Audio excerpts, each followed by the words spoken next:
Hi everybody, I'm Amy Stewart. I'm a writer and an artist. Lately, I've been on kind of a kick with florals, and I put this class together to show you how I approach painting a still life of a bouquet in a vase. Let me show you. I'm going to show you just a few examples out of my sketchbook. A lot of these are inspired by Matisse paintings, actually. And what was so revolutionary about Matisse was the way he took these flowers and he turned them into almost abstract shapes. You know, he wasn't trying to make an exact copy of a flower.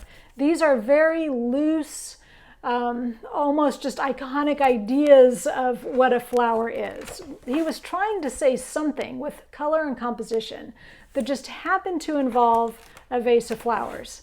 And he also used his imagination a lot. He wasn't necessarily painting what was in front of him. And as a result, you know, he would invent wallpaper or patterns like on the vase or on the table. And that gave his paintings this really wonderfully fresh, almost childlike sense of wonder to them. And that's what we're going to do. You know, one reason why I love painting these bouquets is that it's a classic still life subject, and it lets you explore the most interesting parts of painting a still life, which is choosing a color scheme and a composition. I mean, we're going to paint flowers too, but in some ways, the flowers are almost secondary to this really fun puzzle of choosing colors for your background, your vase, the table that the vase is going to sit on. You know, those are the colors that really have to harmonize. So we're going to do just a little bit of color theory and color mixing to help you figure that out. We're also going to be looking at some basic flower shapes and how you can make those shapes even with a really small brush. Now, one more thing. When a florist is arranging a bouquet, they're thinking in terms of shapes as well. Like, is something round like a rose?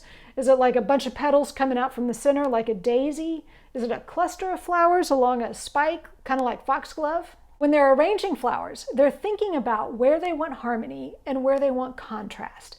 You know, maybe you want some spiky flowers or some long strappy leaves to break up all those round flowers. They're also thinking about repetition. You generally don't just see a flower once in a bouquet. You might see a couple different clusters of them in the bouquet so that your eye moves back and forth between them. And of course, they're thinking about a color scheme as well. So we have a lot in common with florists. We're using the same ideas of color and composition.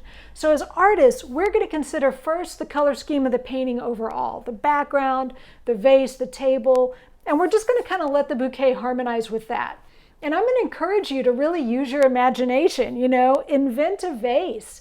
Paint flowers in colors that you've never seen in nature, and add patterns and accents in paint or in colored pencil or markers or ink.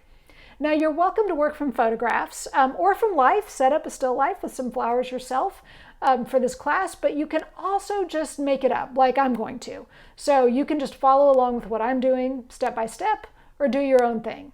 You know, I think painting these little bouquets is such a fun way to fill a sketchbook, but they're also sort of great as little gifts. They make nice cards. So it's a great project to do. All right, let's get going.